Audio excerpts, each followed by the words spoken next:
Il y a évidemment l'organisation des Jeux eux-mêmes. La région sera prête pour accueillir le monde sportif en particulier. Puis il y a un projet qui est totalement intégré à celui-ci, mais qui aura des répercussions bien au-delà. Les Jeux olympiques, pour la mobilité, pour le transport, pour finalement la vie quotidienne, c'est un exceptionnel accélérateur de projets. Ce projet existait. Nous avions, avec le président Muselier, déjà annoncé notre volonté de raccourcir le temps du train entre Marseille et Briançon. Nous avions déjà lancé une dynamique dans tous les territoires, en particulier dans les territoires montagneux, dans les territoires ruraux, pour que la mobilité ne soit pas simplement une affaire de métropole, mais soit vraiment une affaire d'équité à l'échelle de toute la région.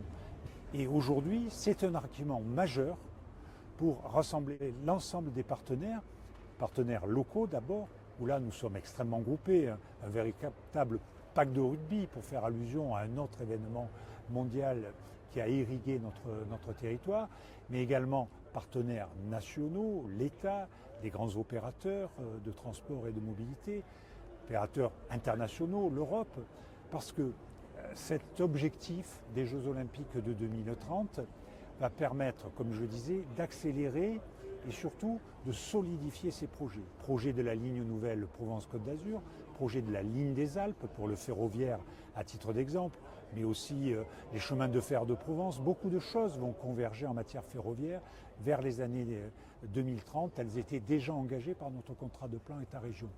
Également sur le plan routier et sur le plan de l'utilisation de tous les modes de déplacement. Donc c'est une sorte de révolution avant l'heure pour qu'en 2030, nous ayons à la fois les Jeux et déjà l'héritage des Jeux de 2030.